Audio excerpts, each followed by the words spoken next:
Jesus also told the chief priests and elders another parable. He said, "The kingdom of heaven can be compared to a king who prepared a great wedding feast for his son. When the banquet was ready, he sent his servants to notify those who had been invited. But they all refused to come. So he sent other servants out to tell them, 'Behold, I have prepared my banquet. The calves and the fattened cattle have been killed, and everything is ready. Come to the feast.' But the guests he had invited ignored them and went their own way, one to his farm, another to his business. Others seized his messengers and insulted them and killed them. The king was furious, and he sent out his army to destroy the murderers and burn their town. And he said to his servants, 'The wedding feast is now ready, and the guests I had invited were not worthy of the honor. Now go out to the street corners and invite everyone you see.' So the servants brought in everyone they could find, good and bad alike, and the banquet hall was filled with guests. But when the king came in to meet the guests, he noticed a man who wasn't wearing the proper clothing for a wedding. 'Friend,' he asked, 'how is it that you are here without the proper wedding attire?' But the man had no reply. Then the king said to his aides, 'Bind his hands and feet and throw him into the outer darkness, where there will be weeping and gnashing of teeth.' Then Jesus added, 'Many are called, but few are chosen.'" The Gospel of the Lord. Praise to you, Lord Jesus Christ.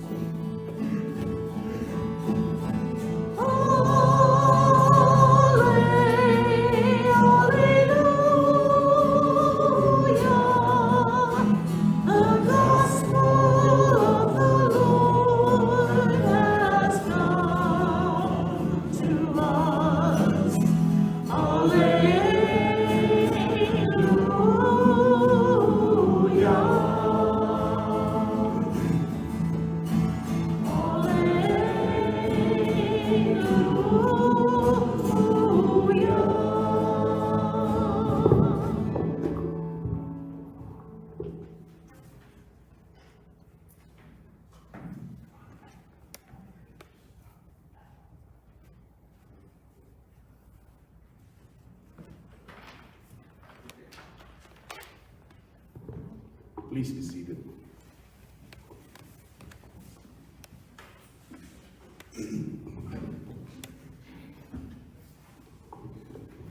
Good morning, everybody. Good morning. I don't know why I'm thirsty and my throat is itchy.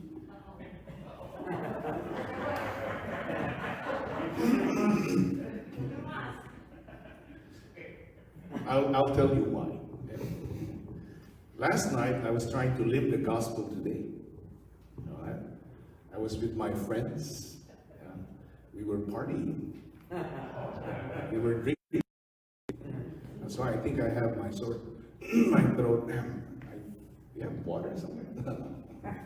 So what I like about the parable regularly is that there's just one message, and the details of the parable is not really important, and the responsibility lies on the listeners of the parable, and they will choose what they want to hear, and they will not choose what they don't want to hear. That's why somewhere in the parables it says there, they have eyes but they can't see, they have ears but they can't hear, mouth that cannot speak. So, but this parable of the kingdom of God, as we have always seen it, what is, so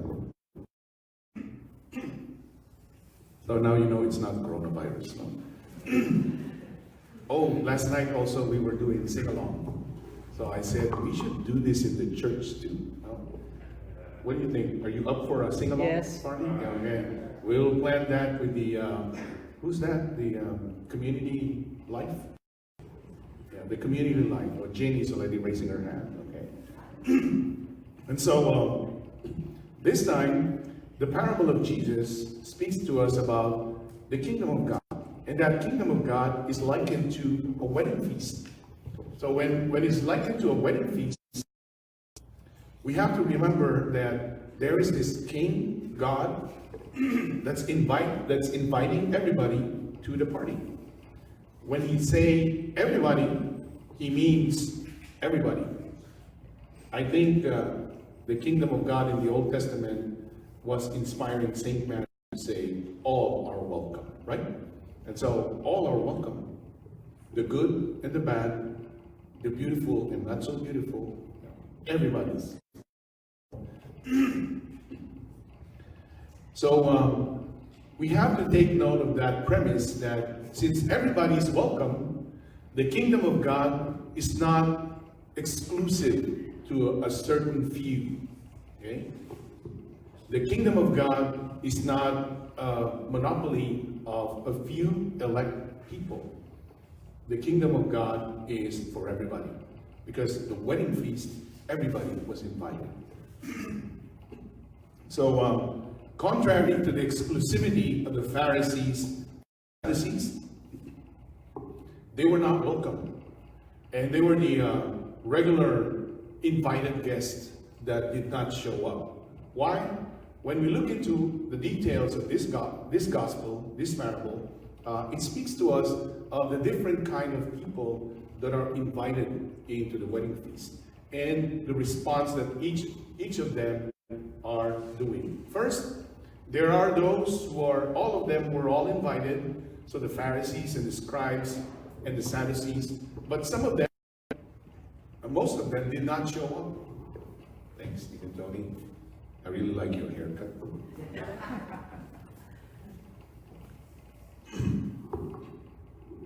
Some of them didn't show up, so when we see to the gospel, we see three kinds of response to the invitation.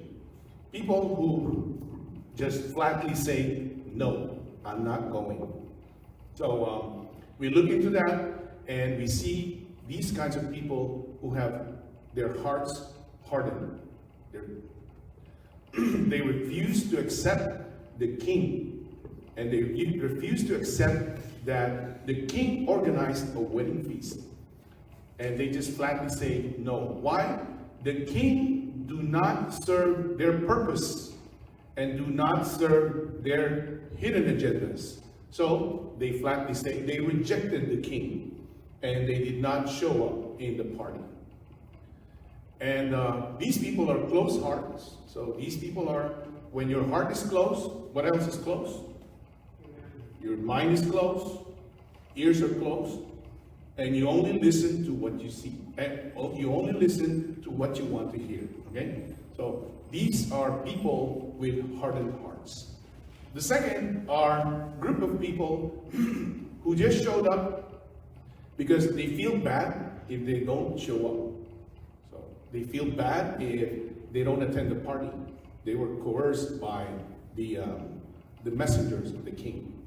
And so these people, they just go in because it's required for them to go in. So they just go there. How do you call these people? They just comply with the rule, the minimum. They're minimalists. So the third kind of invited guests who did not show up, who showed up, are those who showed up, but they don't really want to be there, and they're just there. So what do? In the Philippines, we call them KJ. You remember that, Marion? What's KJ? Killjoy. Okay? They're there, but they don't really want to go there. Since their life is miserable, they want to make other lives miserable too. Okay? So they're killjoy. They're there. They start complaining about every detail that is not working in the party. So what are you doing? What do you do when you go to a party? Huh? Partying. You party. You enjoy yourself, no? You don't see if they're serving cheap wine. You don't see if the Johnny Walker Black is over. It's the whole litter. You don't see that. I mean, you just bring in more, right? So you party. So these are the kind of people. So when we look into ourselves and we compare ourselves, there's some of us who flatly refuse to go to church. Period. Why? Because the invitation to the Eucharistic table of the Lord is like the wedding feast, and it's likened to the kingdom of God. So this is it. This is the concrete manifestation of the banquet of the Lord, the wedding feast. And some of us, we refuse to go to church. Why? Probably it does not serve our interest. Probably our hidden agenda is not reflected in there, so we just say no. The tragedy of a Christian life is when we refuse the love that is being offered to everybody. When we refuse that, what did the attitude of the person who was not wearing the right clothing? What did the king do to that? He was tied up and thrown out, where there's weeping and gnashing of teeth. No, was thrown out. So that's the tragedy of the Christian life. In previous Sundays, we also said that the Lord in the vineyard, He offered everything to the people of Israel, but they refused. So the Lord said, "It's not on me; it's on you. I offered, you refused, so I don't care. You go on your own way." But last Sunday He says, "I will ask the clouds not to rain on you. I will ask I will remove the fence protecting you so that you can be trampled by wild animals. If you don't want my love, it's on you." So that's it. So and then there are people who come to church because they're being pressured by the members of the church, and they say, "Hey, come to church with us, come to church." So they just go, and they're there, and what do we call them? Bench warmers? Bench warmers. They're there. They're just there. Okay. They don't care what's happening there. And there are those who they show up and see, let's see and spy on what they're doing. Right? Let's go and check them out. Like that. And then let's make their lives miserable. See that? So I like this wedding feast. So I said, the heck with that. So we're not going there. When you come to church, you don't come to church simply because it's a requirement. You don't come to church simply because you feel bad and you can't say no to Bishop Peter. Or Mimi can. Or you feel bad that Jenny is always nagging, hey, come to church, visit us, visit us. Or Marilu, no, they don't let you quiet, they don't leave you alone. So you go there. Yeah, okay. Yeah. So, where was I? And so, come to church. Why do we come to church? Because we feel honored to be part of that party. Why? Because we love God and we want to show it.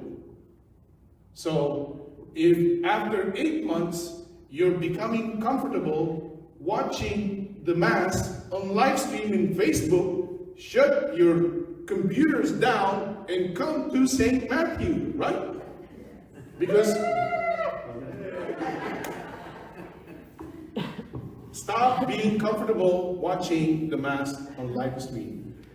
Last night I saw how St. Matthew is really taking seriously the protocol in sanitizing the church.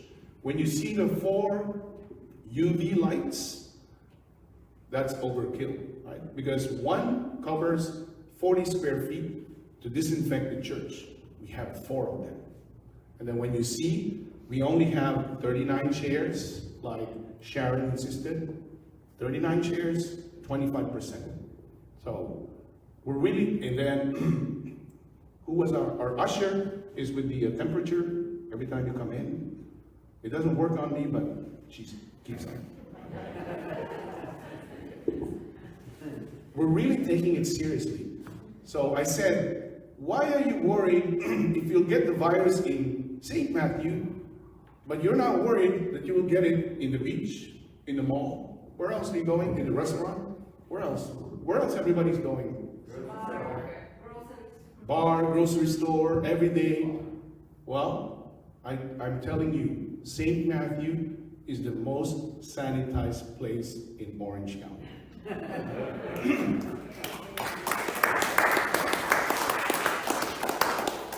So come to church, okay?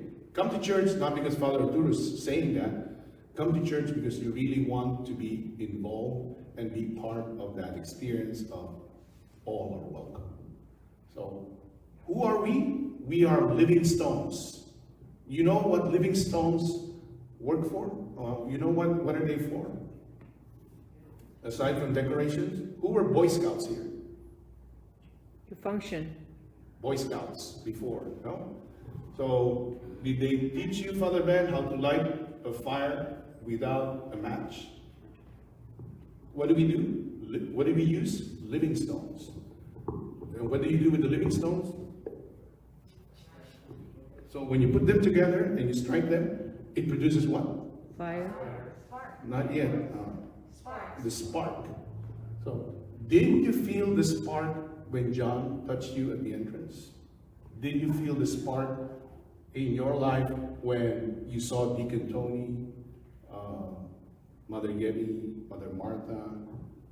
I saw Doris running from her band just to say good morning to me. I felt like, wow, this is something, no? Can you feel that watching live streaming on Facebook? No. So you really have to come and experience, because we are living stones of the Lord. And when we come together, we strike a spark and we inspire one another. And so, come to church. Come to the wedding feast. Come to the table of the Lord. All are welcome.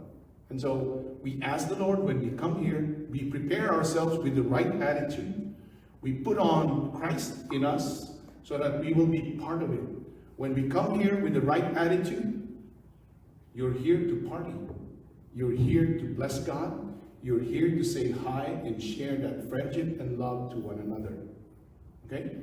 So we are all here in this community, and I'm happy to see, like what I said, almost 25% of our capacity is filled up. So I would want to see that next week and the coming weeks to go, okay? So I invite everybody to come to church, come to the table of the Lord. The banquet feast, wedding feast is open, and everybody is invited. And so we ask the Lord and we offer ourselves, our community of St. Matthew, so that we would not lose that spirit of all or welcome. Amen? Amen.